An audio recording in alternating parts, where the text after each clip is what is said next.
Hey, I'm Sapphire. Want to hear something scary?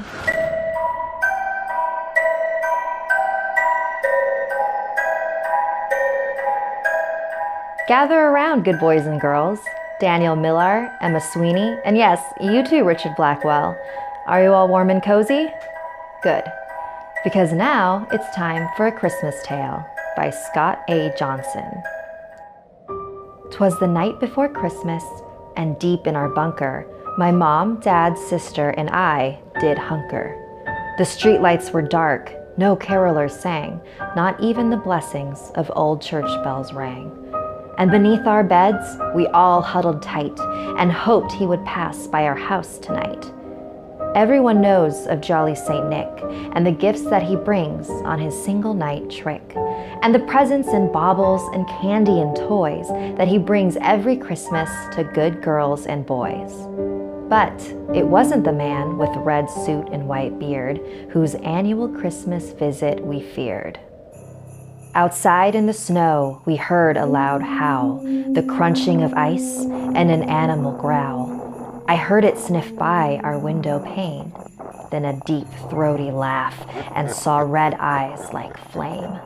My sister and I both stared, horrified, and prayed that the creature could not get inside. But a moment later, a thundering pound turned our door to splinters all over the ground. I screamed as the creature into our home came, this horrible beast, Von Krampus by name. He was massively tall, at least 7 feet, from the points of his horns to his hoof-shodden feet. Across his back, what I mistook for a coat was the shaggy long hair of a filthy dead goat. And I cried and I swallowed my terrified pangs at the sight of his wickedly razor-sharp fangs. His claw-fingered hands looked ready for pain. In one was a bullwhip, the other a chain.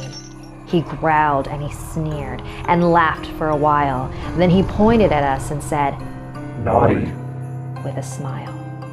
My sister and I both shook with fear. What terrible things had we done this year? We tried to be good and thought we succeeded. We minded our manners, no punishment needed. We both made good grades. We neither one lied or cheated or stole. We had nothing to hide. But Krampus still came, with his evil heart black, to steal us away, stuff us in his sack, to take us away to his punishment cave, where all the bad children forever his slaves. We turned to our parents behind them to hide, but they both shook their heads and sadly stepped aside. "You must face the music," my father lamented. Von Krampus then laughed, his expression demented. My sister and I hugged each other tight and prayed that someone could save us that night. And just when we gave up and all hope was gone, there came a loud clatter from out on the lawn. With a tinkle of bells, our spirits did lift. Von Krampus snarled, the air he did sniff.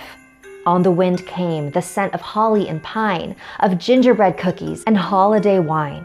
In the doorway he stood in his suit of bright red. St. Nicholas came, we cried out and said, "Save us, St. Nicholas, there's been a mistake. We've been good all year. You can't let him take." "Hold on, not so fast." He raised his great hand. "There is something happening you don't understand. Von Krampus did come, that much is true. But the demon of Christmas did not come for you." At the demon we stared, both of us confused. He had to be here for somebody, but who? Then I started to think, and all became clear. Who'd been the naughtiest of all that year? The more that I thought, the more I understood. We children were fine, but the parents, no good. "But Krampus takes children," my father protested, and Santa's face twisted toward the man he detested. "Christmas time is for children and gifts to be given. You took their innocence, and that can't be forgiven. You scared them into silence, their souls you did twist, and to top it off told them I didn't exist. For your lifelong naughtiness, the piper must be paid," and set Krampus upon them with a dismissive wave. The adults screamed as they went into a sack, and we cried until Santa patted my back. "What's wrong?" asked St. Nicholas. "I thought you'd be happy to be rid of those people who treated you crappy." We are, I sniffed, sincere as could be. But what is to become of my sister and me? St. Nicholas smiled and laughed loud and deep, as did Krampus, a sound that still haunts my sleep. Why, you'll come with me, he said with great joy. I have great use for a good girl and boy. You'll come to my workshop and work with my elves. I promise that you will enjoy yourselves. I'll teach you my secrets, my toy-making ways, and then you'll take over when I've ended my days. But, said my sister, what about him? Won't Krampus be lonely? She scratched his chin.